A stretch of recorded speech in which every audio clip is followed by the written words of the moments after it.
आणि एकीकडे हे सगळं घडत असतानाच आता नेपाळमधल्या घडामोडींनी आणखी वेग घेतलेला दिसतोय, कारण रवी लामिछाने आणि बालेन शहा तसंच लष्कर प्रमुख यांच्यामध्ये आता बैठक झाली आहे। सुप्रीम कोर्टाचे माजी न्यायाधीश सुशीला कार्की यांना अंतरिम पंतप्रधान बनवण्याच्या हालचाली सुरू झाल्या आहेत। कार्की नेपाळच्या सुप्रीम कोर्टाच्या पहिल्या महिला मुख्य न्यायाधीश राहिलेल्या होत्या आणि त्यांनाच आता कुठेतरी पंतप्रधान बनवण्याच्या दृष्टीने हालचाली बघायला मिळतात।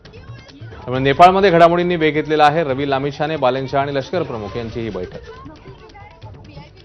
सोमेश कोलगे या घडामोडींबद्दलचे ताजे अपडेट देतील। सोमेश, लष्कर प्रमुख आणि तिथले सध्या प्रसिद्ध असलेले नेते बालेन शहा काठमांडूचे जे महापौर आहेत आणि रवी लामिछाने यांची सध्या आंदोलन करणाऱ्या सगळ्यांसोबत चर्चा सुरू आहे।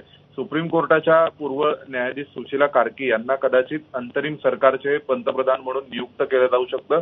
सुशीला कार्कींचा आणि भारताचाही तसा संबंध आहे, कारण त्यांनी पॉलिटिकल सायन्सची ग्रॅज्युएशनची डिग्री ही भारतातील बनारस हिंदू युनिव्हर्सिटीत घेतली होती आणि त्यानंतर सुशीला कार्की या सर्वोच्च न्यायालयाच्या न्यायाधीश झाल्या होत्या। पण त्यांना नेमणारं सरकार हे आता जे के.पी. शर्मा ओली पळून गेलेले आहेत, किंबहुना ज्यांना पदावरून पायउतार व्हावं लागलेलं आहे, त्यांच्याच सरकारने यांचं नाव रिकमेंड केलं होतं। त्यामुळे हा एक प्रश्न आहे की आंदोलन करणारे जे लोक आहेत ते सुशीला कार्की यांच्या नावावर सहमती दर्शवतील का?